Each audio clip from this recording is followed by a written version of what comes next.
ओम श्री गणेशाय नमः। ओम नमः शिवाय। 13वां अध्याय। पीतवास कल्प में शिव स्वरूप भगवान तत्पुरुष का प्रादुर्भाव तथा उनका महत्व। सूत जी बोले, 21वां कल्प पीतवासा कल्प नाम वाला कहा गया है, जिसमें महाभाग ब्रह्मा ने पीला वस्त्र धारण किया था। पुत्र प्राप्ति की कामना से परमेश्वर के ध्यान में रत परमेष्ठी ब्रह्मा जी के समक्ष पीत वस्त्रधारी एक महातेजस्वी कुमार प्रकट हुआ। वे कुमार पीत वर्ण का माला तथा पीत परिधान धारण किए हुए था। उस महान भुजाओं वाले कुमार के अंगों में पीत वर्ण का गंध लिप्त था तथा वे पीले वर्ण की पगड़ी और हेम वर्ण के यज्ञोपवीत से सुशोभित था। ध्यान युक्त होकर ब्रह्मा जी ने जब ये जान लिया कि जगत के परमेश्वर हैं, तब वे हृदय से लोक के आधार रूप प्रभु में महेश्वर के शरणागत हो गए। उसी समय ध्यानगत ब्रह्मा जी ने परमेश्वर के मुख से निकली हुई 4 पैरों वाली, 4 बख्तरों वाली, 4 हाथों वाली, 4 सतनों वाली, 4 नेत्रों वाली, 4 सींगों वाली, 4 दाढ़ों वाली, 4 मुखों वाली, 32 गुणों से युक्त सभी दिशाओं में मुख वाली ईश्वर स्वरूपनी विश्वरूपा श्रेष्ठ महेश्वर स्वरूपनी गाय देखी। तब उससे महादेवी महेश्वरी गाय को देखकर सभी देवताओं के मंत्री महातेजस्वी महादेव ने, तुम मति हो, बुद्धि हो तथा स्मृति हो, इस रूप में उसे देनु की महिमा का बार बार गान करते हुए कहा, हे महादेवी, आओ आओ और संपूर्ण जगत को योग द्वारा आवृत करके अपने वश में करो।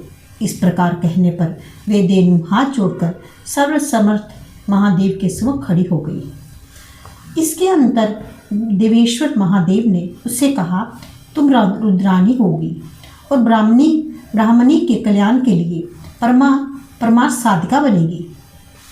इस कहकर देवाधिदेव जगतगुरु महादेव ने पुत्र की कामना से ध्यानत ब्रह्मा जी को वे चतुष्पाद गाय दे दी।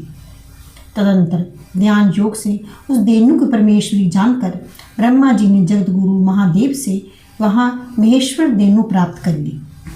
ब्रह्मा जी एकाग्रचित्त होकर रौद्री गायत्री का ध्यान करके रौद्री गायत्री के रूप में कथित उस वेद प्रतिपादित ज्ञानदायिनी विद्या स्वरूपनी तथा लोक वंद्या महादेव का ध्यान युक्त मन से जप करके महादेव के शरणागत हुए। तत्पश्चात परमेश्वर महादेव ने उन ब्रह्मा जी को दिव्य योग, महान कीर्ति, ऐश्वर्य, ज्ञान संपदा तथा वैराग्य प्रदान किया। इसके बाद तत्पुरुष संगक उन महादेव के समीप दिव्य कुमार प्रकट हुए, जो पीले रंग की माला तथा वस्त्र धारण किए हुए थे। पीले रंग के गंध का अनुलेपन किए हुए थे। उसके सिर पर पीले रंग की पगड़ी थी। उसके मुख तथा बाल भी पीत वर्ण के थे। तदंतर विमल ओज से युक्त जोगात्मा तपस्या में आहादित रहने वाले ब्राह्मणों के हितैषी तथा धर्म एवं योग बल से संपन्न वे कुमार 1000 वर्ष तक उन तत्पुरुष महादेव के समीप निवास करके यज्ञ करने वाले मुनियों को महायोग का उपदेश प्रदान कर महेश्वर में समाविष्ट हो गए। इस विधि से अन्य जो भी लोग नियात्मा ध्यान प्रायण तथा जितेंद्रिय होकर महेश्वर के शरणागत होते हैं, वे समस्त पापों से मुक्त होकर शुद्धात्मा तथा ब्रह्म तेज संपन्न हो जाते हैं और अंत में महादेव प्रविष्ट हो जाते हैं तथा पूर्ण वर्ण के वंदन से छूट जाते हैं। इस प्रकार श्रीलिंग महापुराण के अंतर्गत पूर्व भाग में तत्पुरुष महात्म नाम 13वां अध्याय पूर्ण हुआ। असित कल्प में शिव स्वरूप भगवान अघोर का प्रकट्य और उनके महात्म। सूत जी बोले, इसके बाद इस पीत कल्प के बीत जाने पर ब्रह्मा का दूसरा कल्प प्रवृत्त हुआ। वह असित कल्प नाम वाला था। 1000 दिव्य वर्षों तक जब सर्वत्र जल ही जल व्याप्त रहा, तब ब्रह्मा जी ने अत्यंत दुखित होकर प्रजा सृष्टि की इच्छा से विचार मग्न हो गए। इस प्रकार चिंतन मग्न होकर पुत्र की कामना से ध्यान करके प्रभु ब्रह्मा का वर्ण काला हो गया।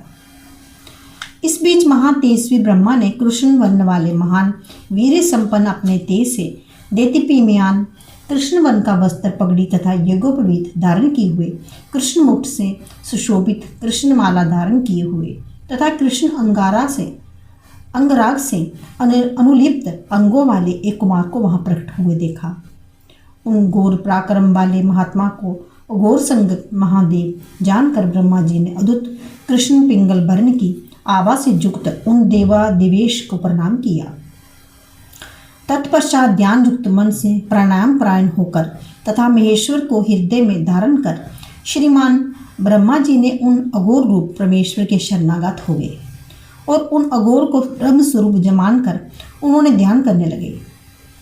तदंतर घोर पराक्रम वाले अघोर महादेव ने उन ध्यान प्रायण परमेष्ठी ब्रह्मा को साक्षात दर्शन दिया।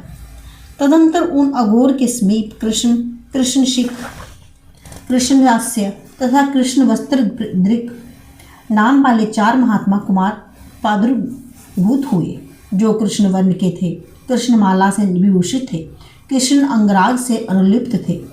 1000 वर्षों तक जो प्रायण होकर उन अघोर परमेश्वर की उपासना करके उन कुमारों ने पुनः अपने शिष्यों को महायोग का उपदेश प्रदान किया। योग संपन्न सभी महात्मा मन से शिव का ध्यान योग करके महेश्वर के निर्विकार निर्गुण विश्व रूप तथा ऐश्वर्यमय स्थान में प्रविष्ट हुए। इस प्रकार और अन्य जो भी मनीषी इस योग के द्वारा महादेव का ध्यान करते हैं वे अविनाशी भगवान रुद्र के दिव्य लोक को प्राप्त होते हैं।